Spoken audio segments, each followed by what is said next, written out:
Bonjour tout le monde, je suis ici pour vous parler de la boulimie, donc d'un problème de poids, un problème qui est lié à la nourriture, mais il faut quand même savoir que la boulimie, c'est un problème indirect qui se reporte sur la nourriture, mais le vrai problème vient de vous, de votre projection, de votre visualisation par rapport à la nourriture, par rapport à vos émotions, et vraiment, c'est un problème qui est dans votre mental, dans votre esprit.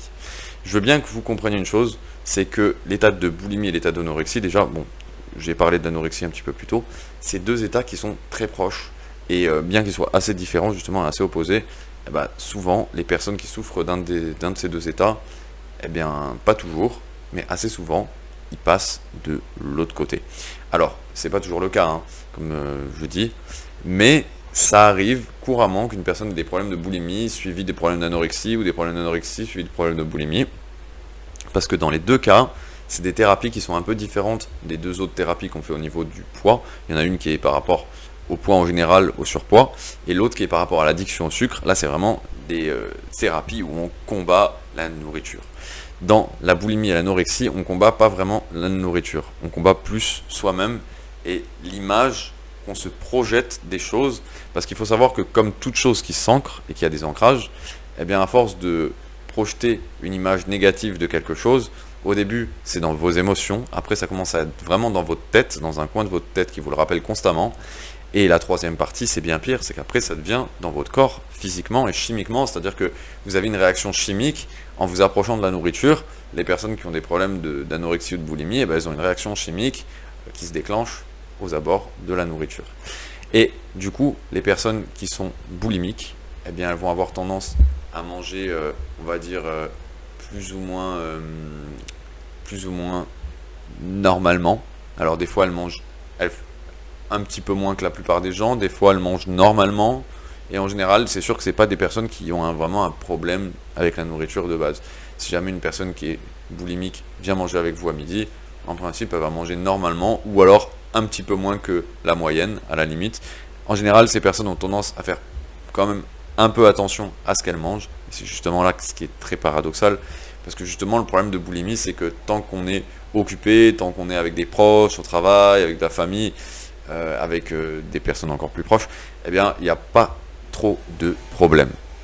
Par contre, au moment où vous vous retrouvez tout seul chez vous, c'est là qu'il y a le problème. Et c'est là que vous allez tomber sur à peu près tout ce qui va vous passer sous la main. Et souvent, malheureusement, bah, c'est les pires cochonneries, hein. Tous les sachets de bonbons, tous les biscuits, toutes ces choses-là, hein, toutes ces choses sucrées qui sont très mauvaises. Eh bien, la personne va prendre, et là, c'est même plus de l'appétit, c'est pas ça du tout, c'est que juste par une sorte de frénésie gustative, elle va mettre tout dans sa bouche et tout avaler jusqu'à ce qu'il n'y ait plus rien à avaler. Voilà.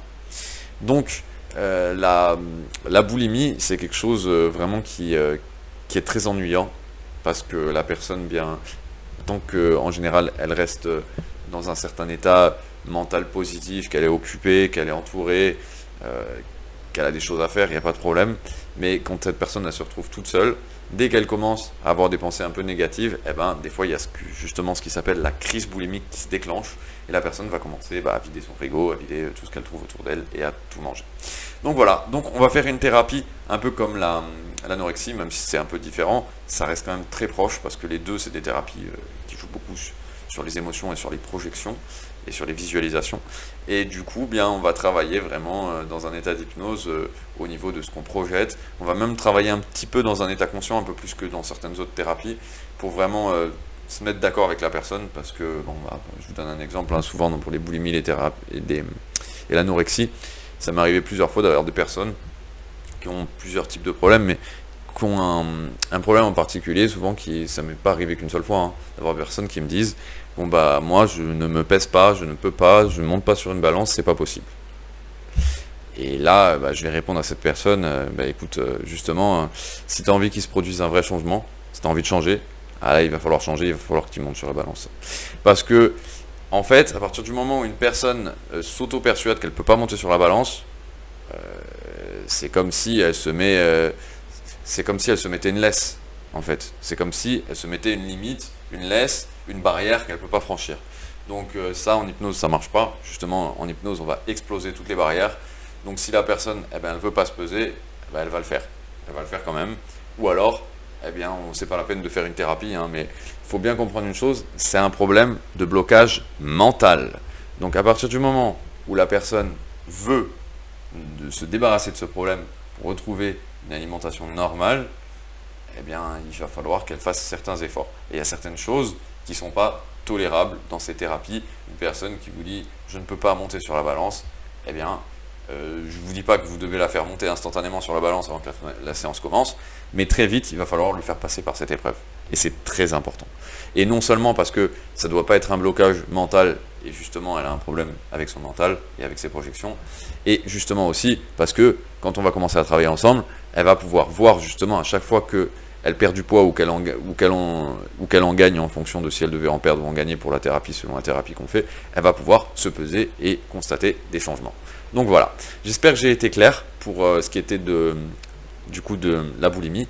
Donc comme je disais, la boulimie et l'anorexie, il y a des personnes qui passent de l'un à l'autre, qui switchent de l'un à l'autre, ou qui ont des fois un peu les deux en même temps aussi, ou alors il y a des personnes qui ont que l'un ou que l'autre et qui n'ont jamais la deuxième partie. Donc voilà, si vous avez des questions, si vous avez quelque chose de particulier, je vous dis à très bientôt, au revoir.